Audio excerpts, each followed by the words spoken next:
This incident, this tragic event, is an extremely bitter blow for all of us, the entire Iranian nation. What this means is that America and the Zionists, through their actions, have practically created a dire situation for Iran. And for the Iranian people, we must unequivocally state they have truly set fire to the very heart of our nation. We will make their hearts burn.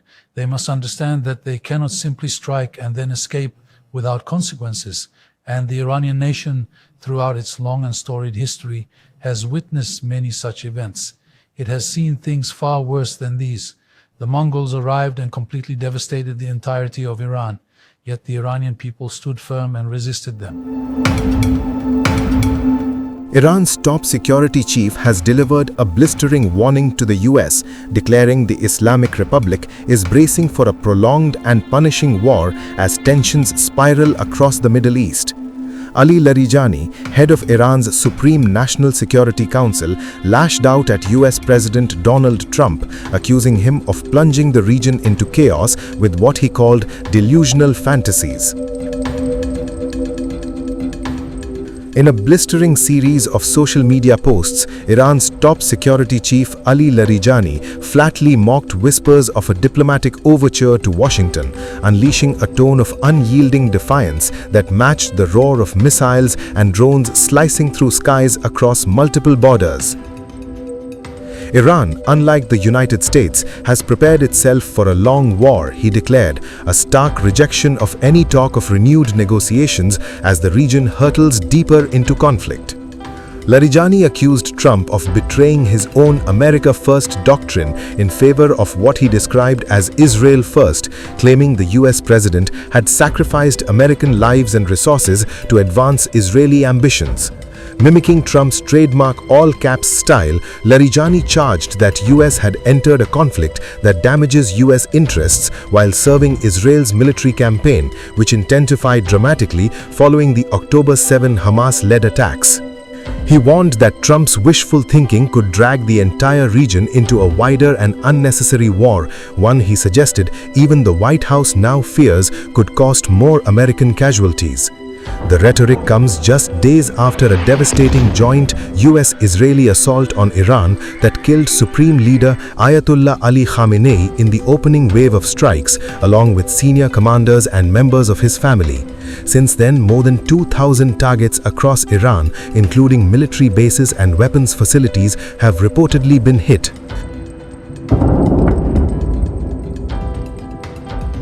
Tehran has also responded with barrages of ballistic missiles and drones targeting Israel, US bases, Gulf Arab states, Iraq, Cyprus, and key maritime corridors, widening the battlefield to at least half a dozen countries.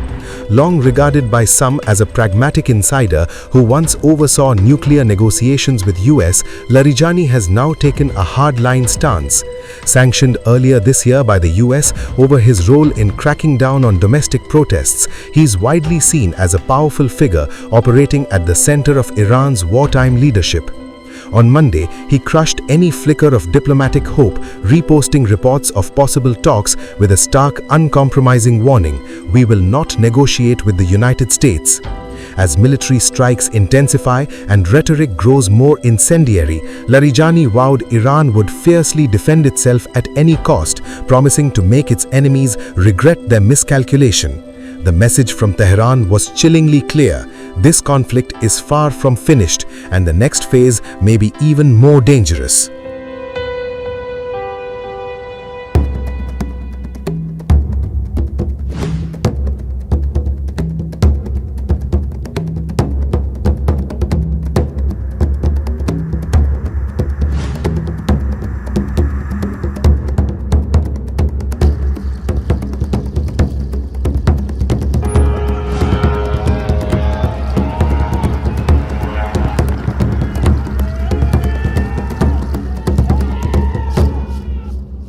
Satellite images now appear to confirm significant damage to U.S. military installations across the Middle East.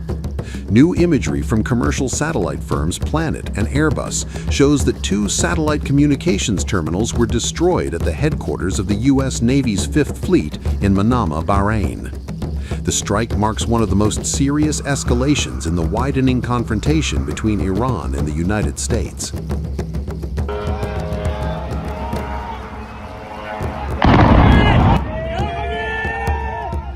According to an analysis by the New York Times, drawing on satellite imagery, authenticated videos, and official U.S. military statements, Iran struck at least 6 American military sites after Washington and Tel Aviv initiated attacks on Iranian territory. The assessment paints a stark picture of a coordinated and far-reaching response unfolding across multiple fronts. Exactly how many missiles or drones were launched remains unknown. It is also unclear how many were intercepted before reaching their targets. The fog of war lingers. But what cannot be obscured is the damage. Cornerstone of American naval power in the Gulf. Fireballs erupt against the skyline. Shockwaves ripple across the harbor. At the time of the strike, the port, typically crowded with U.S. warships, appeared largely empty, an eerie detail that only deepens the sense of how close the confrontation has come to direct, large-scale losses at sea.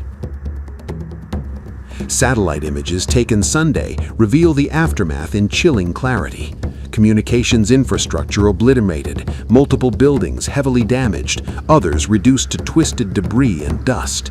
What was once a symbol of American maritime dominance now bears the visible scars of a rapidly widening conflict.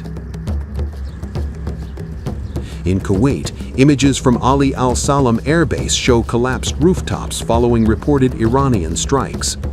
U.S. officials say 3 American service members were killed and 5 seriously wounded in an attack on Camp Arifjan, though no satellite imagery of that specific strike has yet surfaced. In Erbil, Iraq, footage shows repeated strikes on the military installation at Erbil International Airport, where U.S. forces are stationed. Smoke and flames were seen rising into the sky.